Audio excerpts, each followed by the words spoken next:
Hi everyone, I just wanted to give you just kind of some overview of chapter one and the things that I really want you to take away as we get into our discussion of interpersonal communication and our relationships. So let's just start with the communication continuum. So one of your book makes a great point that all communication happens between people, yet the interaction may not involve us personally. So we are always communicating, we're always sending a message, and sometimes that message kind of goes along a continuum of, are we acting more impersonal or are we acting very personal with our messages? If we're just walking down the street and we pass someone and we give them a smile, that's not very personal. That's us being nice. We're not exchanging any kind of vital information or anything. We're just acknowledging that the other person is there. If we stop and have an in-depth conversation with that person and ask them how they're doing, ask about a specific problem they may be having, that's an interpersonal interaction. And so our communication happens along this continuum. And I like the work of Martin Buber, and your book does a great job of kind of describing his perspective of I, it, I, you, and I, thou. So I, it, treating others like an object, just a number. Sometimes we may be guilty of people at a checkout counter. They're just there to take our money and give us our items, and we go. But we're not treating them as a person, just someone who is there to fulfill a role that we may need, or they may be treating us that way. Sometimes you hear people in organizations say, well, I feel like I'm just a number. I'm just an employee number. They don't really know me. They just interact with me because they have to. I-you is the majority of our interactions. We acknowledge one another, but we may not engage as unique individuals. So we acknowledge one another in terms of the fact that we may have some things in common, and we may, engage in just some everyday conversation, but it doesn't go, much beyond that. I, thou is the highest form of human dialogue, and it affirms one another as different and unique. This is where our closest interpersonal relationships are, where we really know the person and we communicate with them based on this uniqueness. And so we can kind of see how people might move through and along this continuum.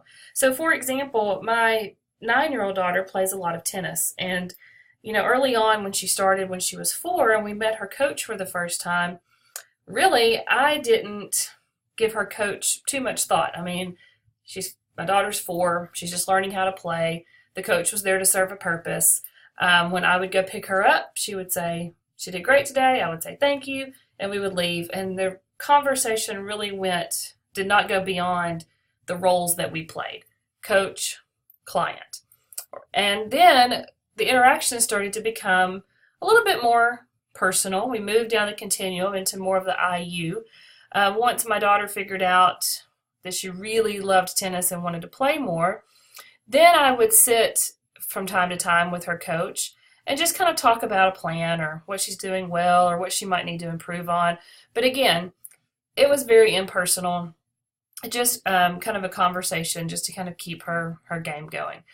Now, my daughter's 9 and she plays tournament level tennis, and we engage in very in-depth, unique conversations about her and what she's doing. And along the way, between the I-you and the I-thou continuum, we have become very good friends. And so now I see her more than just my daughter's tennis coach. Our families have become friends, and we're very close. So people in your life can move along this continuum of I, it, you're just there because I need you to be there, nothing more. I, you, I know you a little bit more, but still we're not that unique to one another. Or I, thou, where we have the highest form of dialogue and acknowledgement. And people move along this continuum from time to time, and where they are on the continuum is based on the amount and the type of communication that we have. So I think this continuum is very important to acknowledge as we get into our different relationships in the next couple of weeks, and how we look at the communication in each of those relationships. Also, features of interpersonal relationships, they're very selective. Our I-thou relationships are selective. We don't have them with everyone. They're very in-depth. They're very purposeful. They're systemic, and they are a process, meaning that there's really no start and stop to them. Conversations that we have we can have those conversations because we've had conversations in the past. There's no clear-cut stopping and starting to the relationship. It evolves, it moves, it's a process. It's based on personal knowledge or relational history that we gain through interacting with people. And there's different levels of meaning created. The content level and relationship level. Content level being what we actually say, and relationship level being what's the underlying implication. What is it saying about our relationship? So a couple who fights over the remote control all the time, the content level is the remote control, but what's it really saying about the relationship? Is there control issues? Trust issues? A lot can be read into that remote. But we always communicate with our words, so we have the content, but what we're looking for is what's the underlying meaning of those words and what's it saying about our relationship. I also think William Schuetz's work is important to our class this semester, the interpersonal imperative. And you can read that your book does a great job going into detail about this, but Schuetz talks about interpersonal needs theory.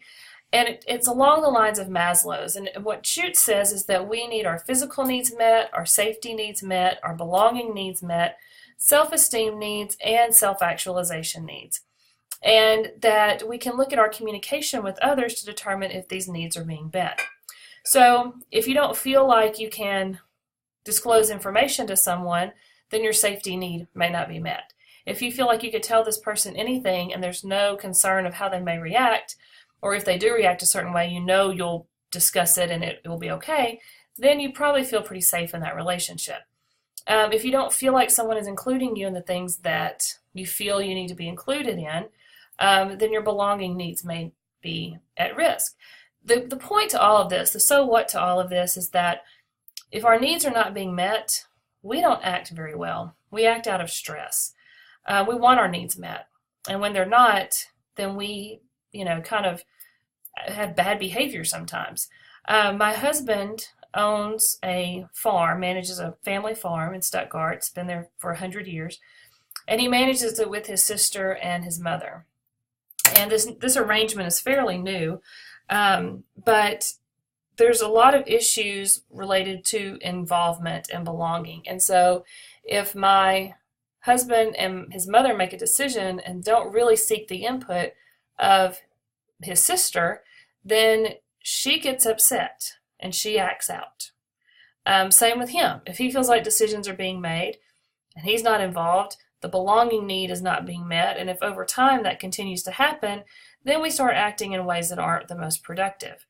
And so we have to be very mindful of that. When we're acting in a way that's not productive, it's very possible that one of our needs in that relationship, or one or more of our needs, are not being met, and that's what needs to be addressed. We also have principles of interpersonal communication that will guide us, and I encourage you to read about these. We cannot not communicate. We're always communicating. Interpersonal communication is irreversible. We can't take it back. Once it's out, it's out. We work to reconcile or seek forgiveness if it's something that we didn't intend on saying. And there are things sometimes we say that really don't cause any harm, and we just say them, and we just can't take them back. So what's out there is out there. There's no going back. Interpersonal communication involves ethical choices, and we'll be talking about ethics and how it relates to some of our choices that we make in our particular relationships. People construct meanings in interpersonal communication. What this refers to is the fact that all communication is symbolic, and we assign meaning to what we hear and what we see. And sometimes that meaning is not the intent of the person we're communicating with. So we have miscommunication. If you, for example, the word love, that can take on so many different personal meanings, depending on what your experience has been with that. If someone says to you, I love you, and you say, well, thank you, there's a difference in meaning of what that love is meaning for that relationship in that moment. If you feel comfortable saying I love you back, or if you feel comfortable saying, I'm not quite ready to say that, you've assigned a different meaning to the word love. So when we're in our interpersonal relationships, one thing we have to remember is that we're not always seeing things in the same way, and we work in these interpersonal relationships to achieve shared meaning. So the more we communicate, the more we self-disclose, the more interaction we have, the more we'll have shared meaning, which makes the relationship much more pleasant. Principle 5, metacommunication affects meaning. So metacommunication is communication about communication. So for example, my husband and I have very different views of what conflict looks like. I grew up in a very quiet family with minimal really fighting or conflict. So conflict in my mind has never been a good thing. I get it now. It's very normal and we have to deal with it. But back when my husband and I first met, I didn't like conflict and I didn't like engaging in it. To me, it had a negative connotation.